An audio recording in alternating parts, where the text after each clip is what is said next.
La Société historique d'Ottawa reconnaît qu'en partageant ces histoires de notre passé, nous sommes sur ce qui reste, la terre non cédée du peuple algonquin Anishinaabe.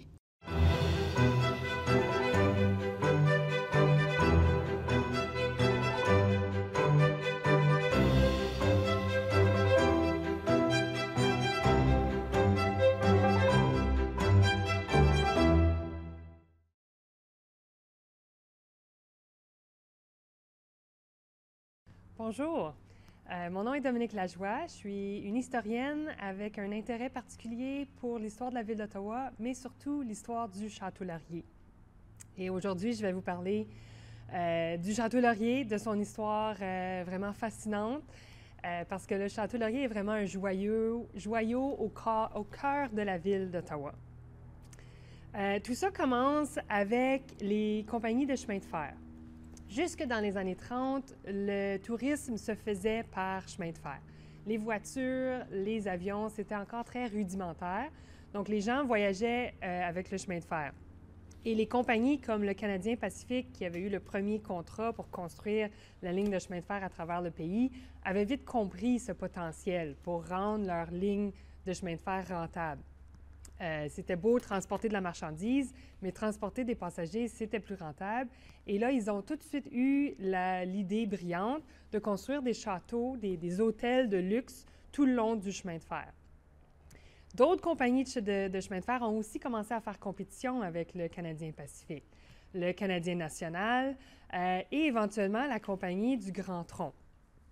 Notre personnage qui a eu l'idée de construire le Château Laurier, c'est Charles Melville Hayes. Et lui, c'était un homme d'affaires américain qui a fait carrière dans les chemins de fer aux États-Unis. Et il est venu à Ottawa, où il s'est joint à la compagnie du chemin de fer Le Grand Tronc en 1896 comme directeur général. Et lui avait cette idée-là. Si le Canadien Pacifique l'avait fait, lui aussi pouvait le faire, construire une série de grands hôtels de luxe tout le long du chemin de fer. Et son plan, c'était de commencer avec la ville d'Ottawa en construisant une nouvelle gare et un hôtel de luxe juste devant la gare. Il y avait eu des conflits, par exemple, entre lui et le président du chemin de fer, le Grand Tronc, président Sir Charles Wilson. Parce que Charles Wilson, lui, croyait qu'on devait coopérer avec les autres compagnies de chemin de fer au lieu de se faire compétition. Parce qu'à un moment donné, il y en a juste trop de chemin de fer, avec trop d'hôtels. Hayes, lui, était vraiment un homme d'affaires qui pensait à son profit et lui pensait vraiment à la compétition avec ces autres compagnies-là. Donc, il y avait des conflits entre les deux hommes. Mais à partir de 1909, Hayes est devenu président de la compagnie, alors il avait carte blanche puis il a commencé vraiment à faire ses propres projets. Laurier, Sir Wilfrid Laurier, premier ministre du Canada à partir de 1896 jusqu'en 1911, lui aussi était très impliqué dans le projet. Il a tout de suite supporté Hayes dans son projet. Il a été un allié pour lui.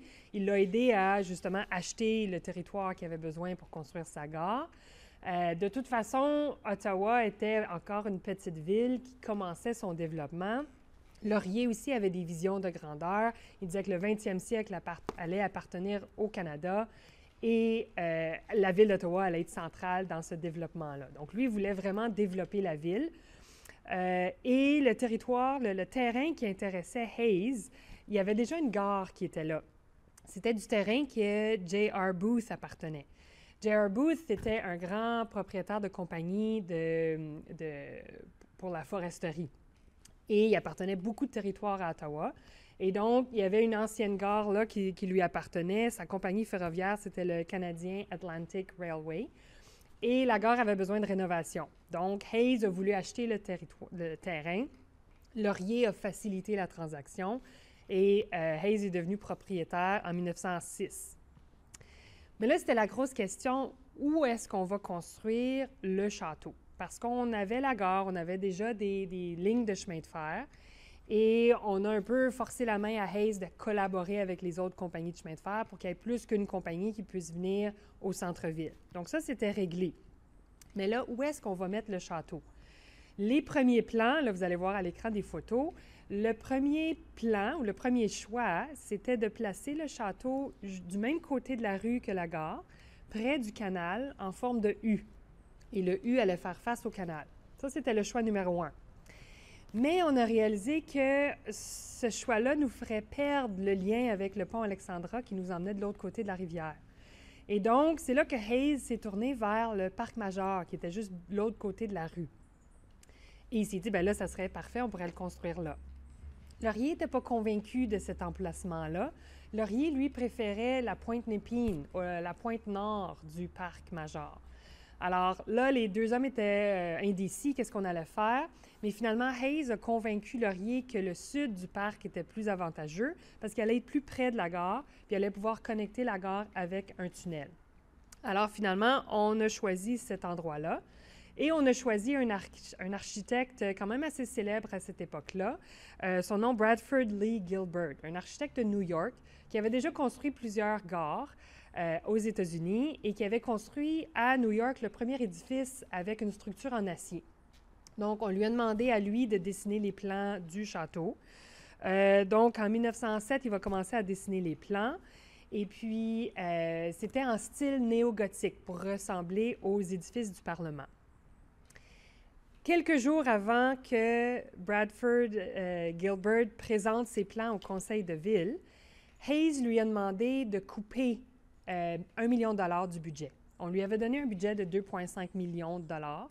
Et à la dernière minute, Hayes lui a dit, « Il faut que tu coupes 1 million, c'est trop. » Alors, Gilbert s'est dit, « OK, bien, je vais couper 2 étages dans mon plan d'architecture. » Il présente ça au conseil de ville le 14 février 1908. Le conseil n'est pas content de ces changements-là et blâme Gilbert d'avoir fait les changements à la dernière minute.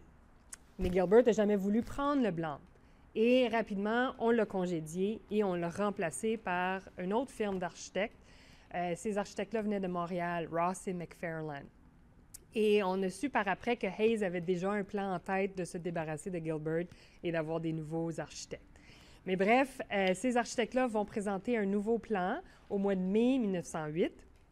Et puis, c'est assez intéressant que le plan qu'ils vont présenter est très semblable au plan que Gilbert avait présenté. On pourrait dire aujourd'hui avec aucun doute que c'était du plagiat, pur et simple, mais à cette époque-là, c'était un peu commun de faire du plagiat. Le gros scandale international a plutôt été les amis de Gilbert qui se plaignaient du favoritisme qui avait été fait et du manque d'éthique, de comment Gilbert avait été remplacé rapidement par des architectes qui n'étaient même pas vraiment connus, qui commençaient à peine dans la profession. C'est ça qui avait fait plus le scandale que les plans qui étaient vraiment identiques. Ross et McFarlane, les changements qu'eux ont apportés, c'est surtout avec l'architecture à l'extérieur. Eux, ils ont amené un style plus châteauesque qui ressemble au château de la région de la Loire en France. Ils ont aussi remplacé aussi dans les plans architecturaux, la mode, c'était de mettre les salles de bain près du mur extérieur. Ross et McFarlane, avec une vision plus moderne, ils ont déplacé les salles de bain dans les chambres pour que ça soit près du couloir. Et ça, c'était nouveau, c'était avant-gardiste. C'était vraiment les gros changements qu'ils ont faits. Donc, l'intérieur était pas mal la même chose que ce que Gilbert avait planifié. Les particularités architecturales, alors on voit dans cette photo ici, il y a 8 étages avec des chambres. Le dernier étage, le 8e étage, qui sont les petites fenêtres dans les tourelles, c'est les chambres pour les employés. Donc, les femmes de chambre habitaient là. Les étages 1 à 6, c'est des chambres. Le 7e étage, c'était réservé pour que ce soit des bureaux. Pendant un bout de temps, ça a été les bureaux de la CBC. Et on voit aussi, il y a 2 étages au sous-sol. Dans cette photo-là, on les voit bien clairement. Éventuellement, quand l'hôtel va ouvrir, ces étages-là vont être cachés. On va renflouer avec de la terre. C'était une structure en acier et l'extérieur, c'est fait de calcaire qui vient de l'Indiana. Et l'hôtel qui a ouvert en 1912, c'est une forme de L. Donc, la partie de l'entrée principale est le long de la rue Rideau et les chambres étaient toutes le long du canal Rideau. Donc, ça faisait un gros L. On avait des ascenseurs aussi qui étaient quand même assez modernes. Ça donnait à peu près 350 chambres. Et le lobby, quand on rentrait, on appelait ça la rotonde.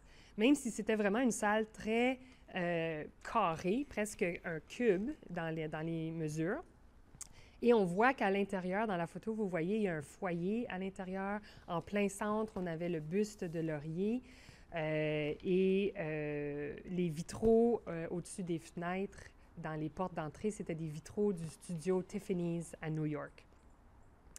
On voit aussi dans cette photo-là le toit qui est en construction. Et dans le toit, c'est là qu'on a placé les réservoirs d'eau. Dans la grande tour principale, on a un gros réservoir d'eau qui peut contenir 30 000 litres d'eau, ou 30 000 gallons d'eau plutôt. Et cette eau-là, c'était connecté avec le système d'égout et le système d'eau de la ville d'Ottawa. Mais on avait très peur d'une épidémie de typhoïde, parce qu'il y en avait eu une, justement, un an avant, en 1911. Donc, l'eau du château était filtrée 2 fois et ensuite envoyée dans un système de stérilisation. Puis ensuite, on pompait l'eau pour remplir le réservoir. Et une fois que l'eau était dans le réservoir, c'était la gravité qui faisait descendre l'eau dans les robinets puis qui donnait la pression dans les robinets. Et c'était du jamais vu, la pression qu'on avait quand on ouvrait le robinet. C'était un gros élément de luxe au château. Le nom du Château Laurier, justement. Pourquoi est-ce qu'on a appelé ça le Château Laurier? Bien évidemment, en l'honneur de Sir Wilfrid Laurier. Sauf que l'hôtel a ouvert en 1912 et on faisait la construction pendant que Laurier était toujours premier ministre et aussi toujours vivant. Donc, à un moment donné, à mi-chemin dans les travaux, Laurier était devenu un peu inconfortable avec le nom. Il se disait que c'était un trop grand honneur, surtout que lui était toujours vivant. Habituellement, on nomme un édifice en l'honneur de quelqu'un qui est décédé. Donc, il avait fait part de son inconfort à Hayes, puis il avait encouragé Charles Hayes à changer le nom. Peut-être, il avait suggéré, si c'est dans le parc Major, peut-être qu'on peut appeler ça l'hôtel Major ou le château Major. Mais Hayes, rendu là, était comme, bien, ça fait depuis les tout débuts du projet, depuis 1906, qu'on appelle ce projet-là le Château Laurier. Rendu en 1910, 1911, c'est pas le temps de changer le nom. Donc, il avait convaincu Laurier, comme, écoute, c'est une mauvaise publicité si on change le nom, on va garder le nom, puis ça va être le Château Laurier. Puis finalement, Laurier était bien d'accord. Je pense que c'était quand même assez flatteur pour lui. L'ouverture du château, par exemple, s'est faite sous la tragédie. L'hôtel devait ouvrir à la fin avril 1912. Le 26 avril 1912, c'était la date d'ouverture. Tout était prêt dans l'hôtel. Hayes était en Angleterre au début avril pour rencontrer la compagnie, parler des problèmes financiers qu'il avait, tout ça. Et pour revenir au Canada, il a décidé d'accepter une invitation d'un bon ami qui l'invitait à voyager sur le Titanic. Son ami, c'était Bruce Ismay, le président de la compagnie du White Star Line, Steamship Line. Et puis, donc, ils ont voyagé sur le Titanic. Hayes voyageait avec sa femme, ses 2 filles, son gendre, son secrétaire personnel et la bonne de sa femme. Malheureusement, comme vous pouvez deviner, Hayes, son gendre et son secrétaire personnel, les 3 hommes n'ont pas survécu à la tragédie. Les 4 femmes, sa femme, ses 2 filles et la bonne, elles ont survécu, elles étaient sur un bateau de sauvetage. Donc, quand la nouvelle de la tragédie a atteint Ottawa, bien évidemment, les cérémonies d'ouverture ont toutes été annulées en respect pour la famille, pour cette tragédie-là et toutes les victimes du naufrage. Finalement, l'hôtel a ouvert le 1er juin 1912, simplement en ouvrant les portes. Il n'y a pas vraiment eu de cérémonie. Il y a eu des parties, des réceptions qui ont été faites dans les salles de réception, mais c'était des réceptions privées organisées par des invités de l'hôtel. L'hôtel, comme tel, a juste ouvert ses portes. Laurier était le premier à entrer dans le château, était le premier à signer le livre d'or. Mais c'est un peu comme ça que l'hôtel a ouvert ses portes. Le buste de Laurier, comme j'ai dit plus tôt, on l'a vu dans la photo dans la rotonde, était en plein centre du lobby, de l'entrée quand on rentre. Et ça aussi, c'était un petit peu lié à une petite controverse. Quand on a installé le buste, on l'a échappé. Et le nez s'est fait endommager. Et Laurier n'était pas très content des réparations qui ont eu lieu par après. Il a toujours dit que le buste ne lui ressemblait pas à cause du nez, mais les réparateurs ont fait comme ils pouvaient. Qui a sculpté ce buste-là? C'est un sculpteur de France, Paul Chevret. Et lui travaillait en France sur le buste. Il avait reçu plusieurs photos de Laurier. Et tout au long du travail, Laurier voulait savoir comment progressaient les travaux. Il aimait bien comment ça progressait, mais une fois qu'il l'a vu en vrai, puis qu'il a appris que le nez avait été réparé, ben là, il l'aimait un peu moins. Il y a une histoire intéressante autour du buste aussi, parce que Paul Chevret voyageait sur le Titanic, lui aussi, pour se rendre à Ottawa, pour être là pour les cérémonies d'ouverture. Et Paul Chevret, lui, a survécu au naufrage. Il était dans un des bateaux de sauvetage avec une des filles de Hayes, justement. Et là, pendant longtemps, on a cru que le buste avait coulé avec le Titanic.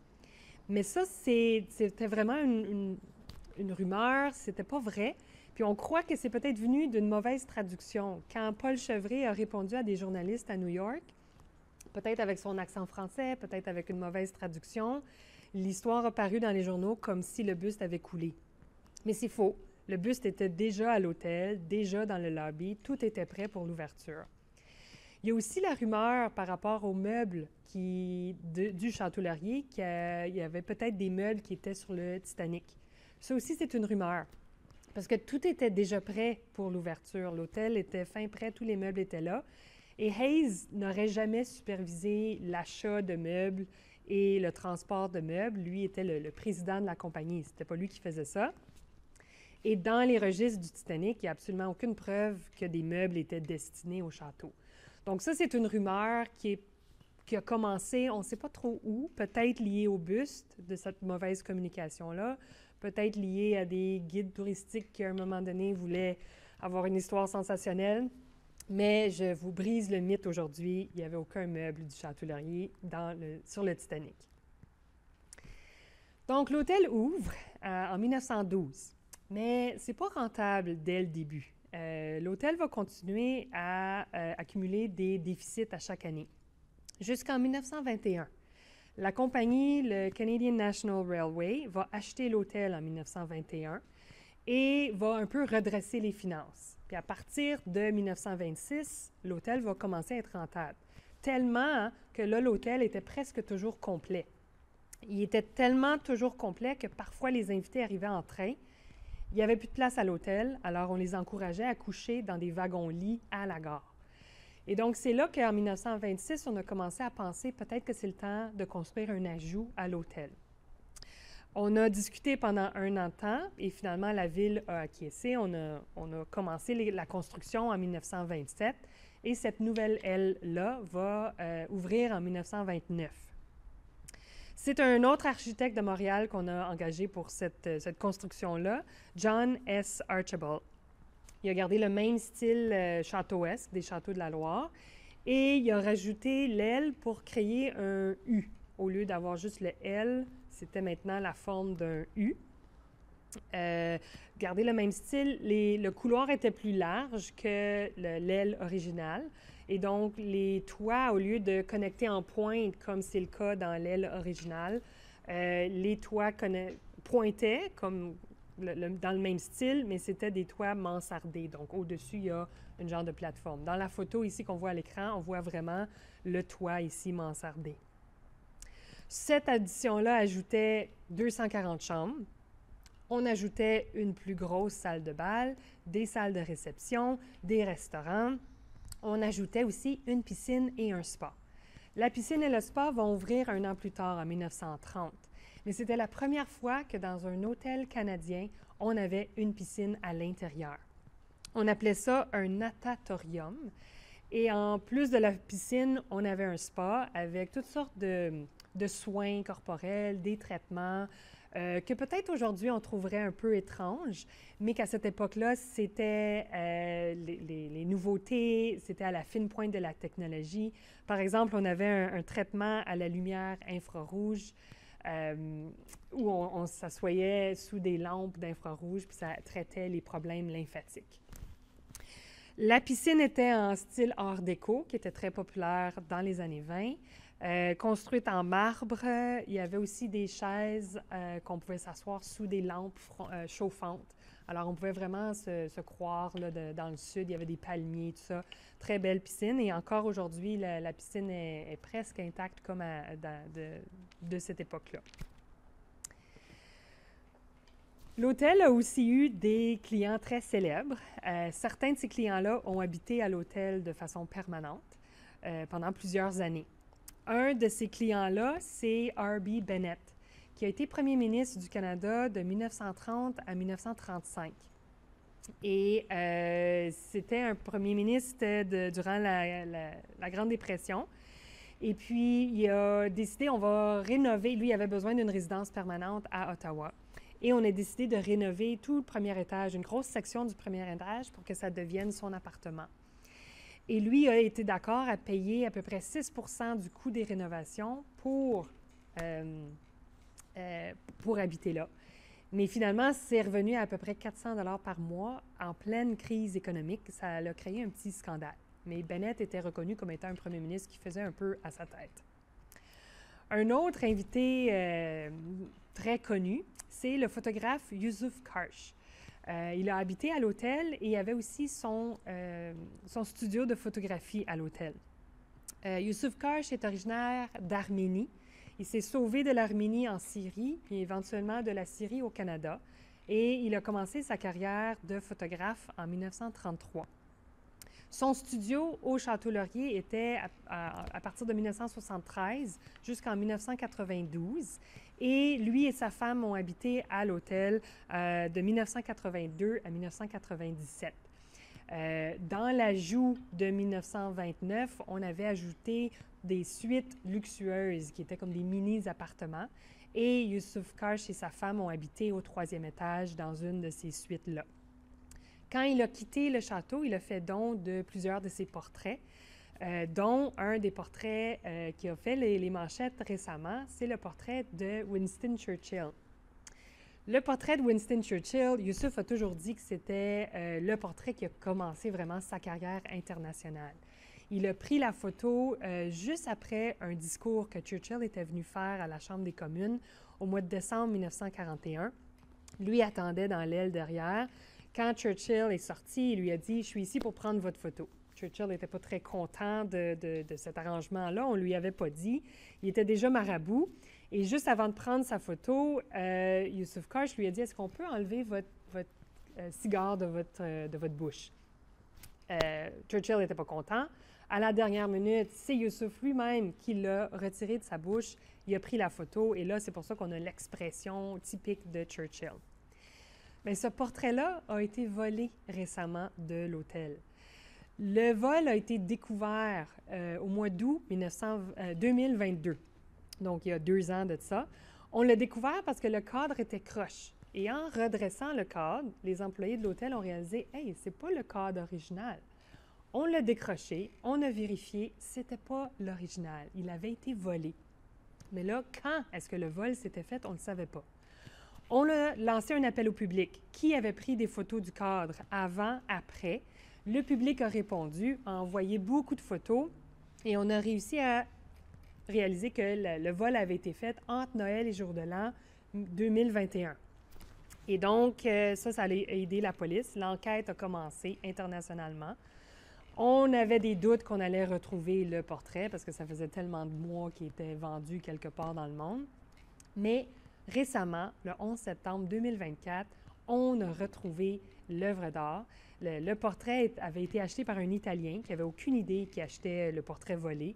On l'a retrouvé et là, il est revenu dans les mains de la directrice générale du château. Il va être remis sur le mur, on va voir.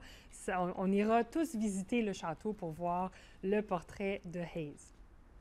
Le château aussi, au long des années, a subi des rénovations et l'hôtel vient tout juste de terminer des nouvelles rénovations. Alors, je vous encourage, on va tous aller visiter l'hôtel pour voir les rénovations, voir le portrait de Churchill qui est revenu à sa place et s'inspirer et vivre l'histoire du château. Merci beaucoup et bonne journée.